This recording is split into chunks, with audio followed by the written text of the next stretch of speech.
आज है संडे का दिन और हमने प्रज्ञा को अपने घर बुला लिया है कि आ जाओ, आज कहीं हम लोग घूमने चलते हैं। तो प्लान हम लोग का कहीं और बन रहा था, पर हम लोग जा कहीं और रहे हैं।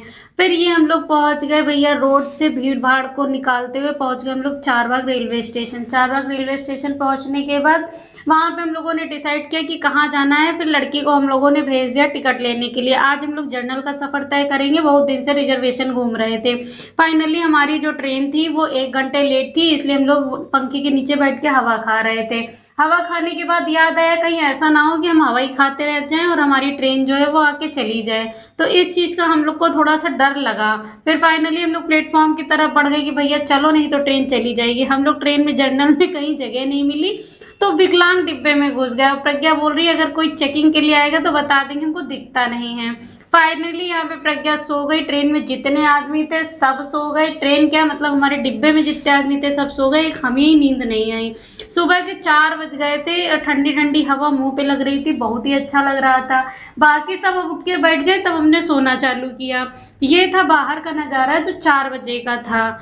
फिर उसके बाद हम लोग गोरखपुर पे हम लोगों को ट्रेन ने पटक दिया। हम लोग बाहर निकले। बाहर निकलने के बाद थोड़ा नजारा हम लोग बाहर का ले रहे थे पैदल चल के कि हाँ कौन सी चीज कैसी है। फिर यहाँ से हम लोगों को ऑटो वाले भैया ने चढ़ाया और 20 रुपए लेने के बाद सीधा जाके गोरखधाम मंदिर के दरवाजे पे पटक दिया। फाइनली रिक्शा वाले भैया भी अच्छे थे, क्योंकि सुबह सुबह उनको भी सवारी नहीं मिल रही थी और हम लोग को भी जल्दी थी। यहाँ पे हम लोग गोरखधाम मंदिर में पहुंच गए हैं। यहाँ से मंदिर तक के लिए आपकी कम से कम 4 से 5 बार चेकिंग होगी। जहां तक आपकी नजरें उठेंगी वहां तक आपको सिर्फ फोर्स ही दिखेगी, क्योंकि आज यहाँ पे योगी जी आ रहे हैं और हम लोग भी उसी दिन पहुंच गए थे गलती से। यात्री निवास आपको अंदर ही मिलेगा, वहां पे गए। फिर हम लोगों ने नहाया धोया सिर्फ आधे घंटे में ही।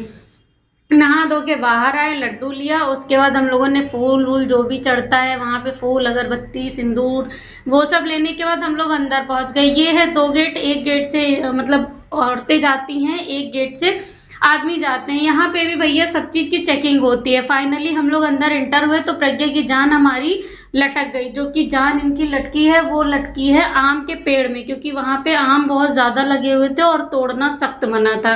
अब लड़की हमारी आम के पीछे पड़ी कि भैया 10 रुपए ले लो पर तोड़ के दे दो।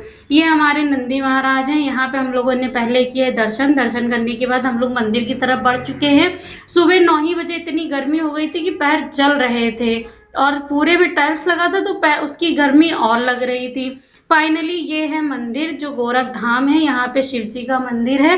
फिर हम लोग अंदर एंट्री लिए। एंट्री लेने के बाद हम लोगों ने गोरखनाथ भगवान के किए दर्शन। अंदर काली जी का मंदिर भी है, हनुमान जी का मंदिर भी है, तो बहुत सारे मंदिर हैं, पर फोन अलाउ नहीं है। फाइनली यहाँ से बाहर निकले तो यहाँ पे एक पीपल का पेड़ है, जिसको मन्नत मांगनी होती है वो यहाँ पे एक छोटा सा त्रिशूल चढ़ाता है और अपनी मन्नत मांगता है, और मन्नत पूरी होने के बाद दोबारा त्रिशूल चढ़ाता है। यहाँ से निकले, आगे चलते ही रहे, क्योंकि मंदिर तो जो था वो बहुत बड़ा था और इतना साफ मंदिर हमने जिंदगी में पहली बार कोई देखा। इतनी चीजें साफ सुथरा हर चीजें थी। प्रज्ञा से हमने कहा चलो तुमको आज हम अपने मामा से मिलाते हैं, तो प्रज्ञा भी कंफ्यूज थी कि कौन है भैया इनके मामा जो लखनऊ में रह के यहाँ गोरखपुर में रह रहे हैं।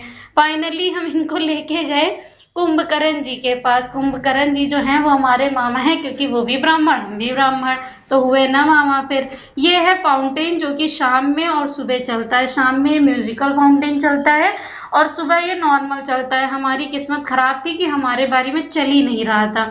ये हमारे कुछ पक्षी हैं जो कि अपना पहले तैर रहे थे पानी में, फिर उसके बाद अपना खाना खाने चले आए, क्योंकि इनको भी भूख लग रही थी।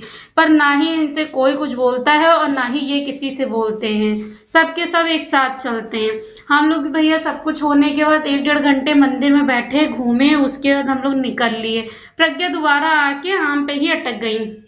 उसके बाद बाहर निकले तो सुबह कुछ खाने को था ही नहीं, क्योंकि कुछ ज्यादा चीजें खुली भी नहीं थी। फिर हम लोगों ने डोसा खा के अपना पेट भरा। हमने डोसा खाया, प्रज्ञा ने इडली खाई। खाने के बाद बाहर आए तो भैया ये जामुन थे और अमरूद की हम लोगों ने बनवाई चाट। भैया ने चाट बना के दी, उसी को खाते हुए हम लोग दोबारा चढ़ गए ऑटो में। ऑटो में चढ़ने के बाद ऑटो वाले भैया ने बताया, ज्ञान दिया कि ट्रेन से नहीं आप लोग बस से जाइए तो जल्दी पहुंचेंगे। फिर हम लोगों ने उनसे कहा कि ठीक भैया बस ही वाले पे पटक दो। बस वाले पे पटका तो बस वाले ने बैठाया हम लोगों को। फाइनली इतनी गर्मी थी जिसका जवाब नहीं। वहां तो हम लोग बैठ गए बस में, यहाँ उतरे तो फरिश्ते बिक रहे थे, मतलब फालसे बिक रहे थे। यहाँ देखने के बाद हम लोग अपने अपने घर पहुंच गए और इतना थके हुए थे कि शाम के 6 बजे के सोए तो सुबह 10 ही बजे हम लोग सो के उठे अगले दिन।